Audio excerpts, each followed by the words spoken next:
बोलिए सद्गुरुदेव की जय। सज्जनों एवं देवियों, विद्या तो शेरनी का दूध है, जो जितना पीता है वो उतना गरजता है। पूज्य गुरुदेव श्री अभिलाष साहेब जी इतने पुस्तक पढ़ते थे कि जहाँ भी कागज का टुकड़ा मिल जाए उसको भी उठा के पढ़ लेते थे। और यही उनकी आदत थी, यही उनका अभ्यास है। उसी का परिणाम हुआ कि बचपन से पूज्य गुरुदेव श्री अभिलाष साहेब जी गीता, रामायण, भागवत, उपनिषद का अध्ययन पूरा हो गया था। और कबीर पंथ में आते ही कबीर की वाणी और बीजक तो पूरा कंठस्थ और सबका अध्ययन करके दूसरों को कराने लगे। और इसी के कारण वे सब जगह जा करके शेर की तरह अपने ज्ञान से लोगों को गरजते हुए सिखाते थे, सुनाते थे, बताते थे। एक बार आपके जीवन की घटना है। बस्ती जिला के रुंदौली नामक गांव में महादेव सिंह नाम के एक ठाकुर रहते थे। वे कांग्रेस में गांधीवादी विचार के बड़े धाकदार नेता थे। महादेव सिंह जी का एक घर रुंदौली गांव में था, लेकिन वे बस्ती में रहा करते थे। महादेव सिंह जी साधु संतों को हे दृष्टि से देखते थे, क्योंकि उनके सामने जो भी साधु संत थे वे प्रायः गंजेड़ी भंगेड़ी ही थे। उनके रुंदौली गांव के घर पर एक बैंक मैनेजर किराए पर रहते थे, जिनका नाम कोदई प्रसाद गुप्ता था। वे गुरुदेव के शिष्य थे। उनके निमंत्रण पर गुरुदेव रुंदौली गए थे।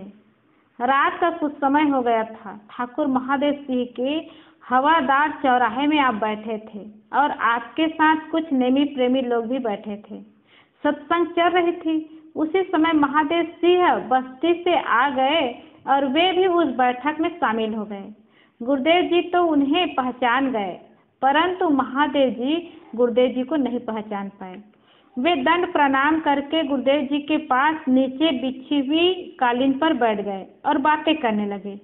सिंह जी समझते थे कि यह संत भी कोई घूमने खाने वाले हैं। उन्होंने कहा, आजकल तो जिसे देखो वही कपड़ा बदलकर साधु बन जाता है और गांव के बाहर पोखरे पर कुटी बनाकर धुनी रमा देता है।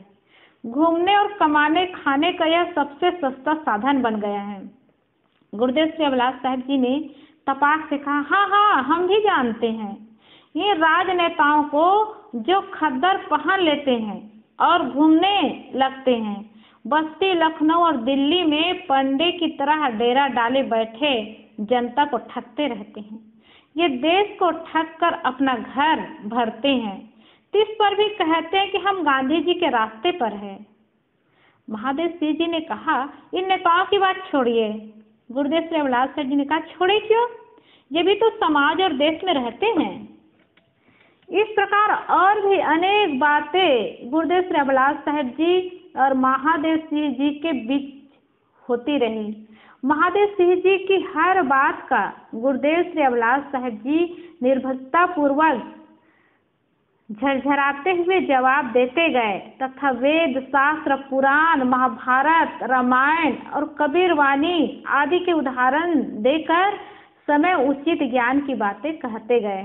महादेव सिंह जी बहुत खुश हुए।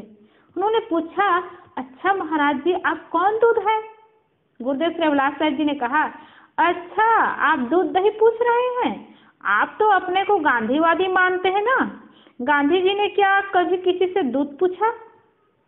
महादेव सिंह जी ने कहा, अच्छा महाराज, आपका परिचय क्या है? गुरुदेव श्री अभिलाष साहेब जी ने कहा, एक मनुष्य हूँ बस, और क्या परिचय चाहिए?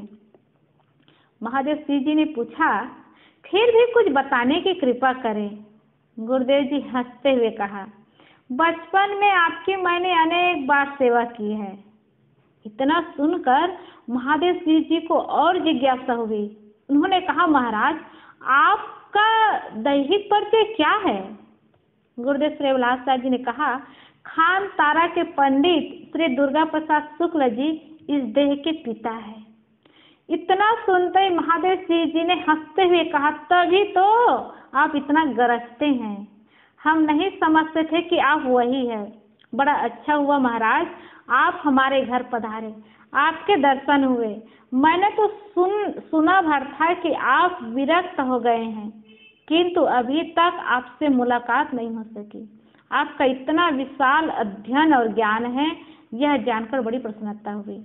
महादेव सिंह जी किसी भी साधु संत के सामने कभी भी विनम्र नहीं होते थे, किंतु आज गुरुदेव जी के निष्पक्ष विचार और प्रतिभा से वे आपके प्रति श्रद्धावान हो गए। ज्ञान पा करके जो केवल शब्दों से बोलता है तो सुनने वाले एक कान से सुनते हैं और दूसरे कान से निकाल देते हैं, और जो अध्ययन करके भी उस ज्ञान को अपने जीवन में उतार लेता है, उसका केवल शब्द नहीं बोलता, उनका जीवन बोलता है।